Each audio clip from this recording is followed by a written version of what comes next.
Hello friends, स्वागत है आपका मेरे YouTube channel it's live story. आज की कहानी है दौलत। गांव में अपने बुजुर्ग पिता के अंतिम संस्कार के बाद नहाने के बाद दोनों बेटे घर के बाहर आंगन में अपने रिश्तेदारों और पड़ोसियों के साथ बैठे हुए थे। कुछ लौट चुके थे और कुछ अभी वहीं एकत्रित थे। इतने में बड़े बेटे की पत्नी आई और उसने अपने पति के कान में कुछ कहा। बड़े बेटे ने अपने छोटे भाई की तरफ देखकर अंदर आने का इशारा किया और खड़े होकर वहां बैठे लोगों से हाथ जोड़कर कहा, अभी 5 मिनट में आते हैं। फिर दोनों भाई अंदर चले कमरे गए। अंदर जाते ही बड़े भाई ने फुसफुसाकर छोटे से कहा, बक्सा छुपा दिया था ना? हाँ, हमने छुपा दिया था। चलिए अब चारों मिलकर जल्दी से देख लेते हैं, नहीं तो कोई आसपास का हक जताने आ जाएगा और कहेगा कि तुम्हारे पीछे हमने तुम्हारे बाबूजी पर इतना खर्च किया, वगैरह वगैरह। क्यों देवर जी? बड़ी बहू ने कौंटेली हंसी हंसते हुए कहा।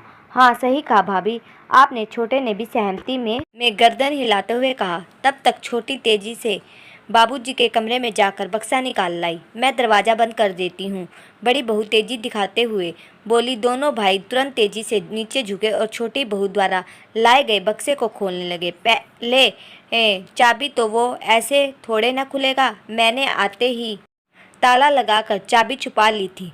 बड़ी बहू ने अपने पल्लू में एक छोर पर बंधी हुई चाबी निकाली और अपने पति को पकड़ा दी। बड़े भाई ने जैसे ही बक्सा खोला तो वहां मौजूद चारों ने बक्से में झांकते हुए उसमें छुपी हुई दौलत गहने देखने की उत्सुकता दिखाई। बक्से में बड़े और छोटे भाई की पुरानी तस्वीरें, कुछ बर्तन, कुछ उन्हीं दोनों के छोटे छोटे कपड़े सहज कर रखे हुए। चारों को विश्वास नहीं हो रहा था कि ये सभा भला सहज कर रखता है। उन्हें उम्मीद थी कि यहाँ गांव में उनकी स्वर्गीय सासू माँ के गहने, रुपए इत्यादि संभाल कर रखे हुए हैं, लेकिन यहाँ तो चारों के चेहरे पर निराशा से भरे हुए थे कि तभी बड़े भाई ने कहा, मुझे तो पूरा विश्वास था कि बाबूजी ने कभी अपनी दवाइयों तक के रुपए नहीं लिए, तो उनकी बचत के रुपए और माँ के गहने इसी बक्से में रखे होंगे, लेकिन इसमें तो तभी छोटे बड़े की भाई की नज़र बक्से के कोने में कपड़ों के बीच में एक कपड़े की थैली पर गई। उसने तुरंत आगे बढ़कर उस थैली को बाहर निकाला। ये देखकर सबकी नज़रों में अचानक चमक आ गई। सभी ने लालची नज़रों से उस थैली को टटोला। उसमें कुछ रुपए थे और साथ में एक कागज़ जिस पर कुछ लिखा हुआ था। छोटे भाई ने बड़े भाई के रुपए गिने तो लगभग 20,000 रुपये थे, बस और कुछ नहीं है। अरे कागज़ पढ़ो, जरूर किसी बैंक अकाउंट या लॉकर का होगा, बड़ी बहू ने कहा।